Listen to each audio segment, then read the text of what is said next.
Hello, Jason. Hey, how are you, Don? I'm glad to have you in. I took your class last week, and I appreciate it. Was no gi. I didn't know. It was you invited me in to come take a class. I just like trying new gyms. I'm just a gym rat. I like that it was no gi. I had all my stuff, but I didn't know. Mm-hmm. But I don't get a chance to do a lot of gi, no gi stuff, just because. I mean, I guess where I go at, Carlson Gracie headquarters, it's traditional. We just use gi. But I was fine with that because your style, I notice, is kind of different and blended. And again, I like that because I didn't know what to expect. I mean, I just remember you were one of my instructors early on, and you taught us footlocks. That's what I remember of you. I didn't see you that much after that because you were off doing your own thing, and I'll get into that because that's what I want to get into mostly and talk about that. And you taught us footlocks. I think I was maybe a newly white belt. I'm like, sure. You asked, do you guys want to learn footlocks? I'm like, yeah. I didn't know. I'm like, yeah, footlocks, sure. I've done wrist locks and other martial arts, all kinds of locks. I'm like, sure. And then you went right into footlocks. And that was like the first time I learned footlocks and how painful those things were on the feet. I think you demonstrated on me just so I could feel it and just the pressure on it. So that was like my first memory of you teaching me, and I was like, cool, something new. I like somebody who teaches us something new immediately. And that's what I liked about when I took your class last week. You were showing a blend of your style. And you can talk about your style. You know a bunch of different martial arts. So tell me about your martial arts background first.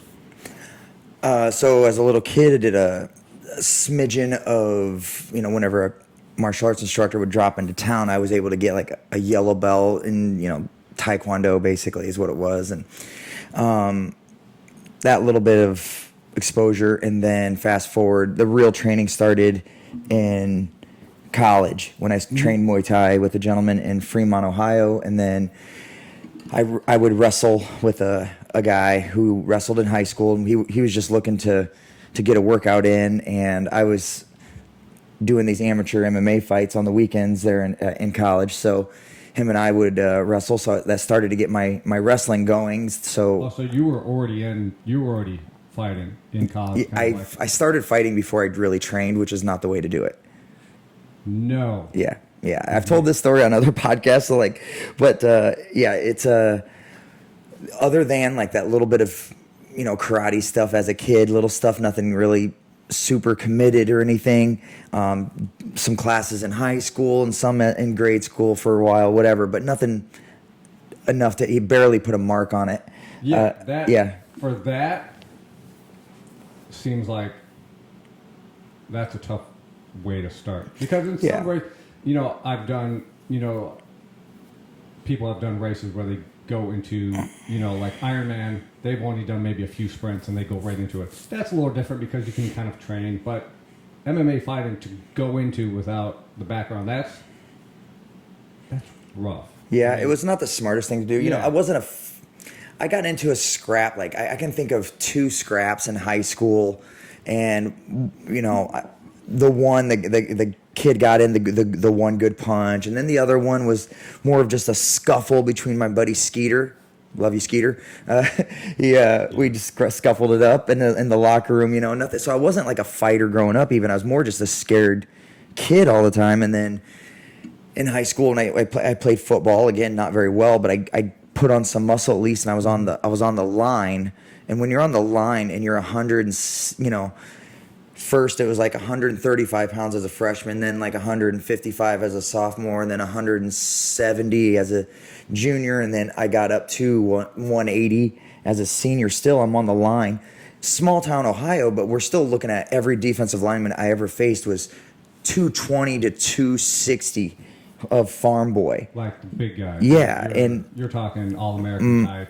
Yeah, just like tough farm boys who grew up throwing bales of hay, and I was a soft kid who grew up on video games, and all this. So you just I grew up on all the action movies and all the Rocky story and all that stuff, and I just felt like I was like, who cares if I win or lose? You know, you're just Rocky. wanted to play, Yeah, right? I just wanted to play. I'm like, let's It's go. the culture, you want to play Yeah. football. Who cares what size you are? Yeah, let's go. What size you are. Yeah. Everyone else is doing it. Let's do it. Yeah. So, That's good. you know, so you get the term scrappy thrown at you, you know, and all that stuff, and which fine, I'll take it, you know. And then I had the chance to the guy who owned the karate dojo in the He won.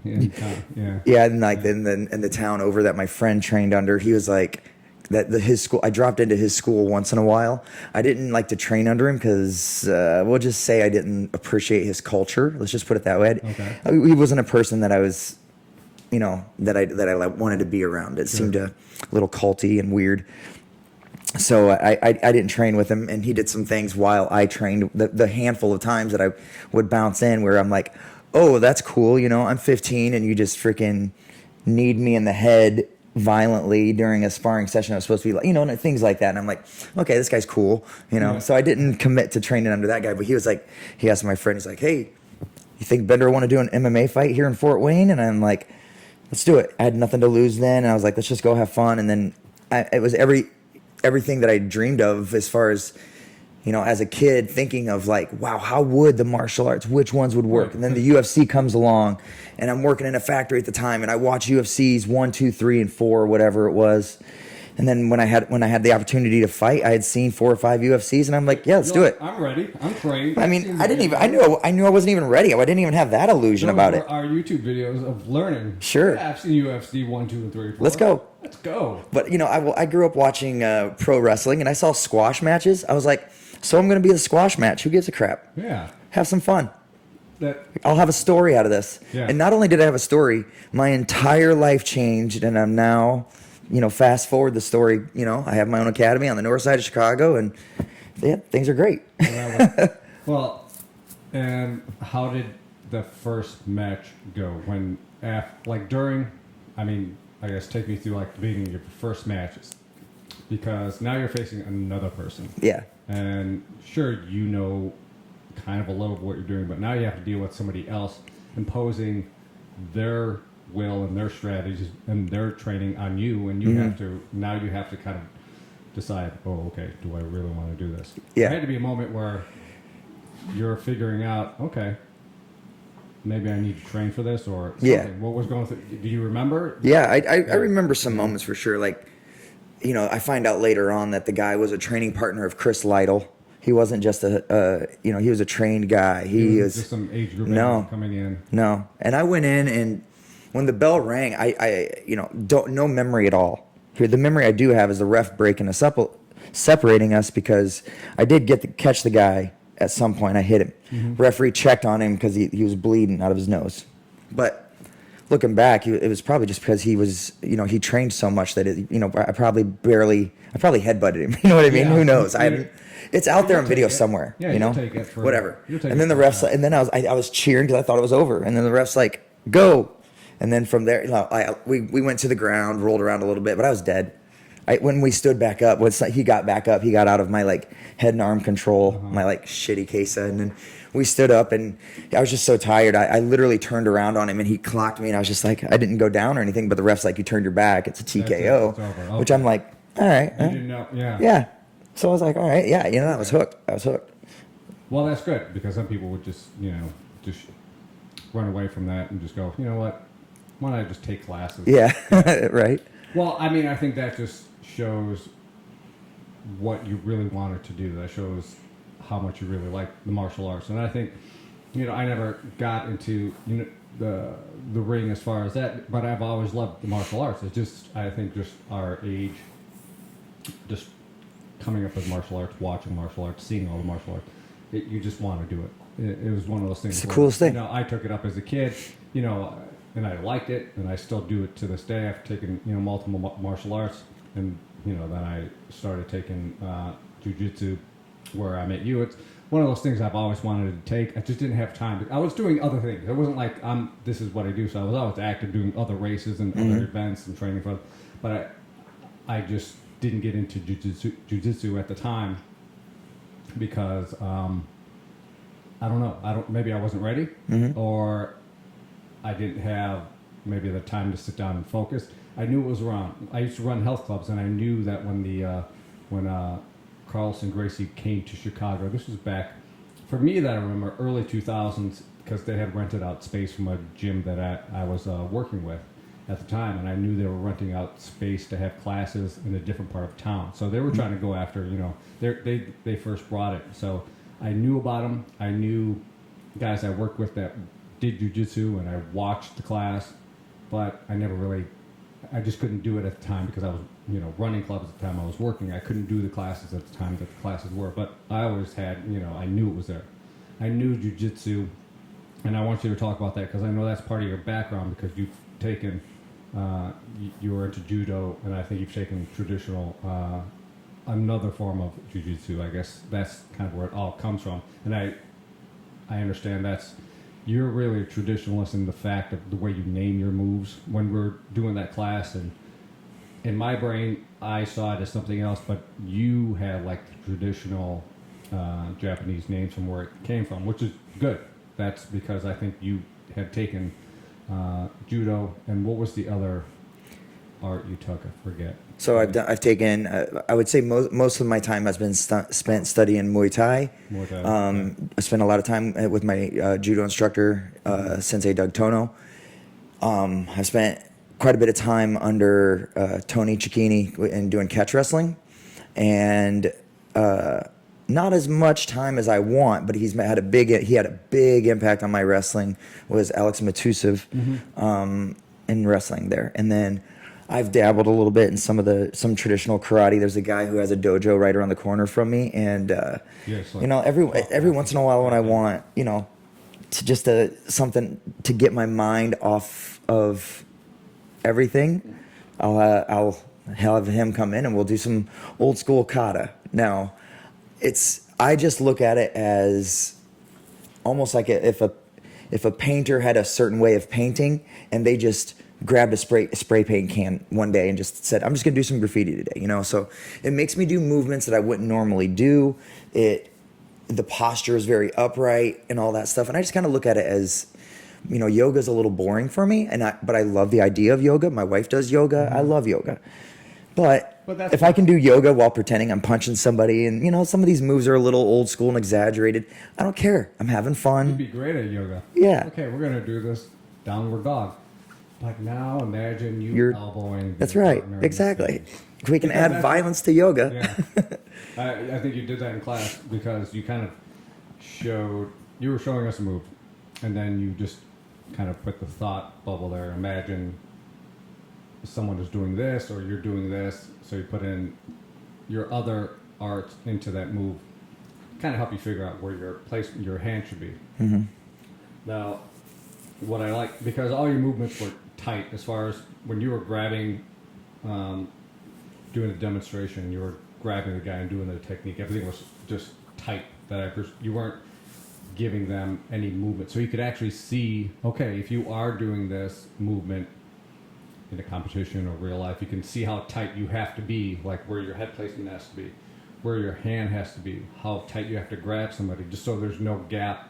And, those are, I guess, little things I notice as far as movements and how well they work, like how tight you have to be when you grab someone or how you have to pull somebody. Mm-hmm. So, that's what I saw, that you kind of had this good blended style that was great to learn something different, especially with the no-gi when, it's purely grip. I mean, that's what I like about it too. I think I like the natural grip of no-gi too, because then you can get a real feel of somebody. Yeah. Because then you don't give somebody who has that as their strength. For me, it's kind of one of my strengths, just from different martial arts that I've had. It feels natural. I mean, believe me, I don't mind gi, no gi. I'll do both. I'm just a student. I want to learn. But there is a different feel where you feel you have a strength compared to somebody else who may be better than you have done it, that they're not as comfortable in no gi. So you have that, that's kind of cool. I have some power. I have some tactics that I can use that you don't, because maybe you don't do no-gi as much, and it just kind of gives you that confidence that, okay, I can do this. Because I'm still at the stage where feeling more confident, but I just need more skill, more technique, and obviously I'll get there. So, is your style, is that just something you like to do in all your classes, or is that just did I just come in on a class where it was no gi, and you just had those particular moves with that? I mean, tell me about your classes and how you kind of break down your classes, or I guess your idea of what you do in your school. Okay, so first of all, I apologize for not telling you it was no gis, because what happens is, you get into groove, right? Mm-hmm. So the way that I teach is I like to do a block. We'll say, just the easiest term to call it, like a lesson block. And we were in a no gi block. Great time to do that is in the summertime, right? Yeah. No gi block. We do, we're going to do 6 weeks of no gi and just break through a system of no-gi, right? And you brought up the using of Japanese terms, and my choice was, I had a lot of things to think about when I opened up my own gym, training at so many places, and this has been a criticism of some people criticize me for this, and I think it's a valid criticism, and I love friends that will tell me those things. That's a real friend, that one that'll say, "Hey man, I think you're doing this." Just an opinion. I love you. Just a thought. You do what you want. And they are not wrong when I have friends that say, you try to do too many things. You can't get good at really, really good at one thing. And they're right. If you want to win in jiu-jitsu, you pick one takedown, basically, for the most part. I'm being very in general here. Right. You get good at this one focus of your game, and you make it so nobody can beat that game. And just be devastating at that one focused game. That is a better path towards victory in the short run at a competition level. I'm not in this I like to compete. I used to hate it, and I'm starting to like it more. But in life, though, it's not that way. You should have fun. And I also like the fact that, okay, sure, they're right. When I go to the Chicago Open, I'm going to, my first goal is to win a match at black belt. You know what I mean? I'm not some of these other guys that can travel around the U.S. And they will just walk home. They just come home with hardware. Right. Good for you guys. I'm so happy. A little envious, sure. But then I'm also like, how are your hands? Can I box your face off? Yeah. I'm going to bet a lot of the jiu-jitsu guys at the higher level, not all, again, making a general statement, trying to be as humble as possible with this. Good, and then right now I feel confident that I can go into, I don't want to say every gym ever, but I could go into a boxing gym and I'm going to hang with the medium guys. I'm going to get lit up by their Golden Gloves champs, and I can help their new guys. To go to a Muay Thai gym, go to a traditional kickboxing, American kickboxing gym. I can go to a wrestling club, and I can go to a jiu-jitsu club. I can go to a judo club, and I'm going to fall in that area where they could say, "Oh, cool, you're experienced. Can you help my new person?" I could help any new person, again, nearly any new person in these martial arts. And I can also give the medium people a good workout and have fun with those people. And they're really, really good people. Yeah, they're going to kick my butt. I might make them work a little. I might make them work a little bit too, depending on where they're at. They might just get bored and smoke me with no effort too. I mean, there's levels to this stuff that's insane. They probably spend more time doing that. Focus. Right. Exactly. Yeah. So I really like where I'm at. That my wife and I can go travel somewhere. We can go on vacation, and I don't have to go. Oh, there's not a jiu-jitsu school over here. Oh, there's not a. No, I'm like, what do you got? Oh, there's a judo club. Cool, I'll bring my judo gi. Cool, there's a whatever. I don't care. I will go and train and make some friends. Yeah, and no, I think that for I don't know. I guess we're just martial arts geeks. I guess that's what you want to call it. Other people, focus on one particular art, but I think if you like the arts, and you were talking about that before, like an artist who takes up a different style, they have their own style, and you can see how they change. That's how you become, a better artist. That's what it shows over time. Any artist who has grown and isn't stuck in one particular style or is open to thinking differently and changing, they pick up different strokes and different styles. I mean, we've seen that in, you know, art, and I think people, again, I'm just a student. I like to train other martial arts. I've tried other martial arts too. And, you know, I just like trying. You know, there's some that, okay, you know, grab me more. I think things just have to be more physical and more. I'm not as passive in any sport, even just any sport I do. I've never picked passive sports, you know, as far as, you know, golf or tennis. You know, play that, that's great, that's fine. Yeah. You know, I have brothers that golf, but they don't pick the aggressive sports. I've always been into the more aggressive sports.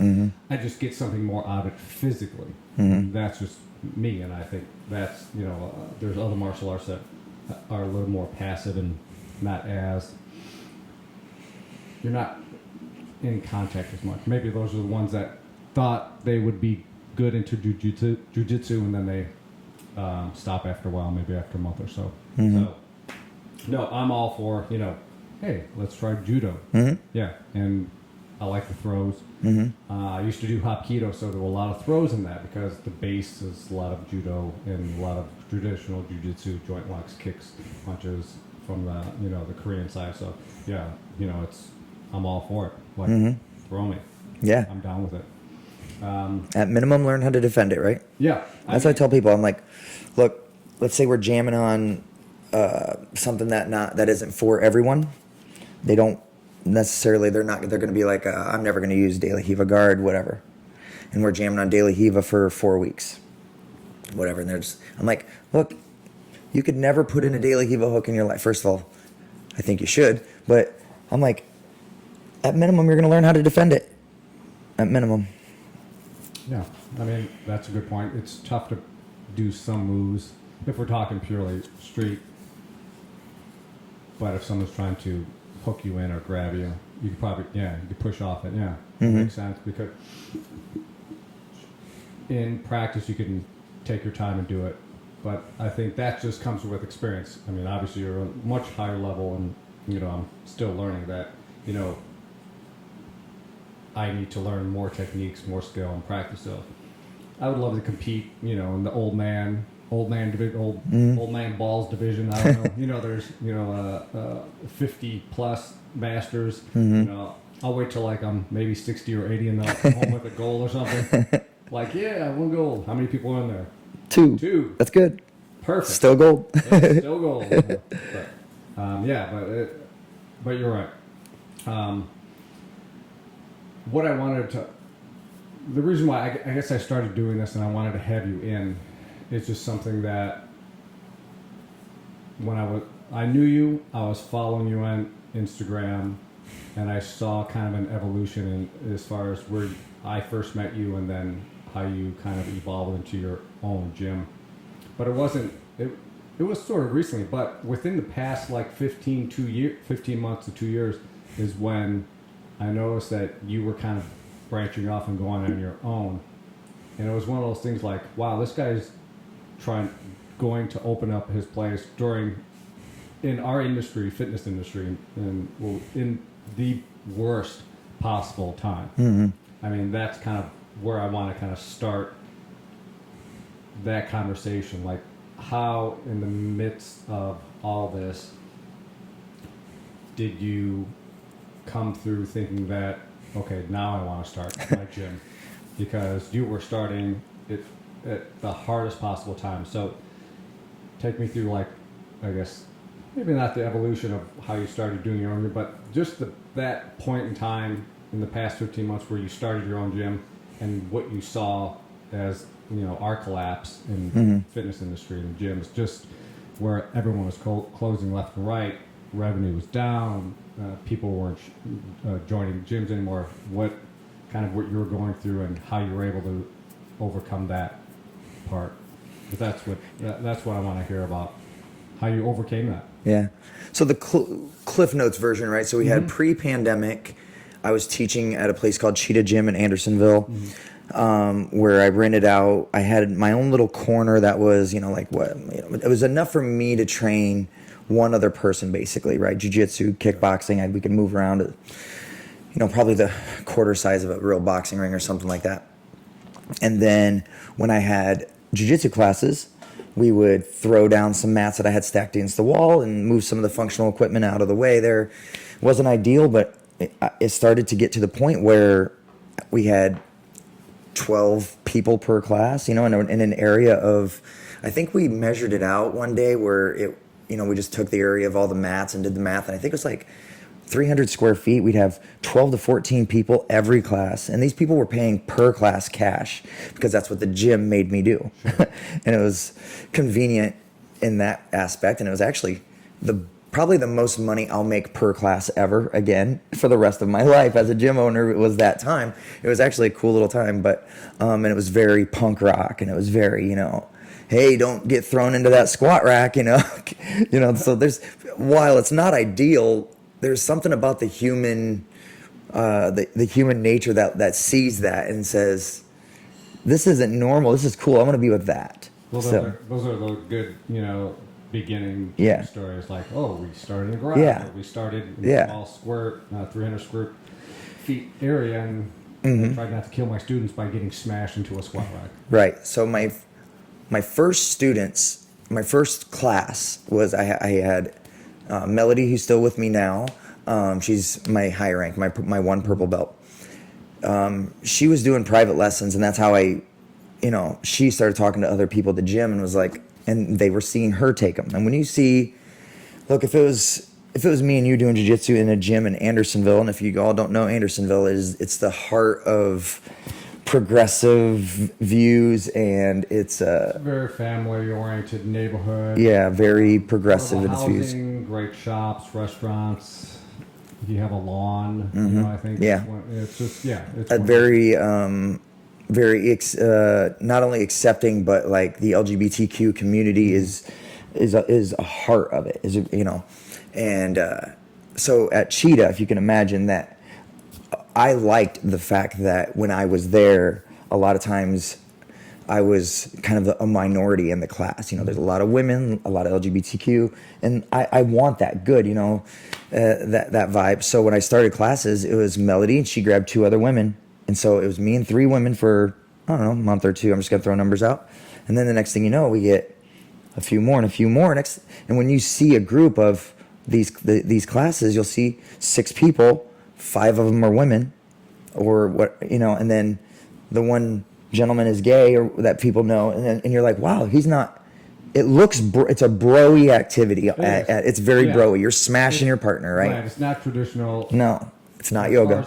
Art, but that's the whole point of trying to evolve art or trying to bring it to everybody else. It's just a matter of you have a location that.